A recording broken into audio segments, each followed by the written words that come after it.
Everyone, we are going to see three questions for today. अब देखिए, India shares a lot of trade relation with like almost lot of countries, right? तो आपको एक दिन बैठ के सारे कंट्रीज को बैठ के आप नहीं कर पाओगे, right? So in the course of your preparation और in the course of your news, जो भी आप पढ़ते हो editorials, wherever this countries mention, like India Nepal का कुछ आर्टिकल आया है, इंडिया चाइना का कोई आर्टिकल आया, so just try to gather the information कि इनके साथ ट्रेड कैसा चल रहा है, राइट? अब ट्रेड की जहां तक बात होगी तो लास्ट 5 ईयर्स का रिकॉर्ड आपके पास होना चाहिए, ठीक है? लास्ट 5 ईयर्स का रिकॉर्ड होना चाहिए, and then you see the trade is increasing और डिक्रीजिंग, एक्सपोर्ट का क्या हाल है, इंपोर्ट का क्या हाल है, और उस कंट्री के साथ शेयर क्या है, like out of total share of the export उस कंट्री के साथ कितना शेयर करते हैं, right? Because sometimes will get in news कि India is the largest trading partner of this country, in South Asia India is the largest trading partner of this country. तो एकदम से in one go you can't cover all the countries, तो gradually we will try to cover. Okay, so today the 4 countries we have in the picture, and we have like question कुछ भी हो, solution से आपको सब clear हो जाएगा. Trade surplus किस किस के साथ डिस्कस करती है, इंडिया शेयर करती है, राइट? तो आप डायरेक्टली देखो, again I will say we get all the information from the ministry of website और कॉमर्स, राइट? वेबसाइट. तो कोई भी इन्फॉर्मेशन गलत नहीं होगी, कोई भी इन्फॉर्मेशन कॉपी पेस्ट नहीं होगी.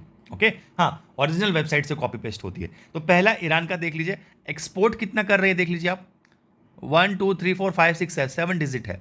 और इंपोर्ट कितना कर रहे हैं ईरान से, 1 2 3 4 5 6 8 डिजिट है. अब मैं आपको बहुत लेमन टर्म्स में इसलिए 8 डिजिट 7 डिजिट बोल रहा हूँ, नंबर्स प्रोनाउंस नहीं कर रहा हूँ, आप समझो इसका मतलब, ठीक है? अब इंपोर्ट देखिए, like for the last 5 years if you see, import from the Iran is always greater. Okay, और एक्सपोर्ट देखिए 7 डिजिट में ही है, ठीक है? तो this is what I will say you for the Iran. आप देख लीजिए, it's a trade surplus. Okay, now will see the UAE. बहुत छोटी कंट्री है, राइट? बट छोटी कंट्री से मतलब नहीं हमें. अब यहाँ पे देख लीजिए एक्सपोर्ट क्या है. If you see the export here, if you see here, आप देखो एक्सपोर्ट 12 20 25 29. यहाँ पे देखिए 21 19 33 42 39. तो आप देख लो यहाँ पे भी एक्सपोर्ट ज़्यादा है यूएई का इंडिया में, मतलब इंडिया इंपोर्ट ज़्यादा कर रहा है एक्सपोर्ट से, राइट? अगेन ट्रेड, 1 मिनट,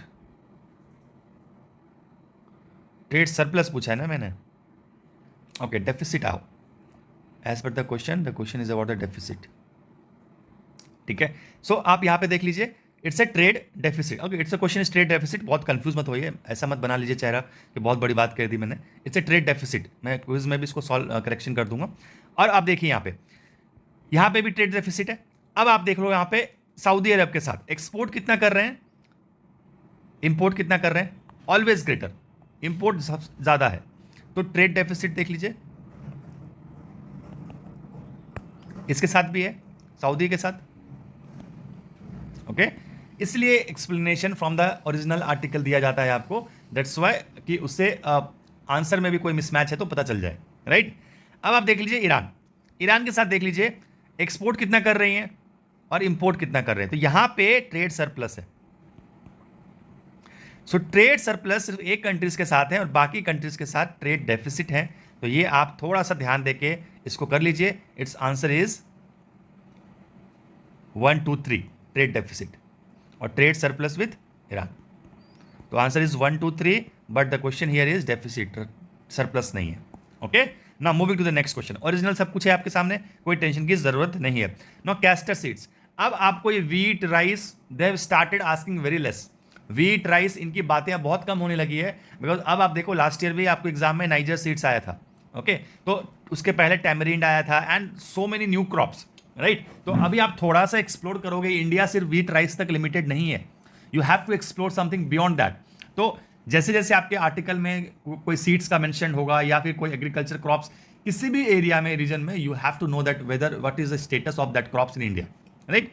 तो इंडिया में देख लीजिए, India is the world largest producer of castor seeds. Gujarat leading producer है production of the castors in the country. Gujarat is the leading producer. This second statement. The third statement says there is no MSP for the castor seeds production, right? तो इसका answer क्या देख लीजिए. Answer to this question is C.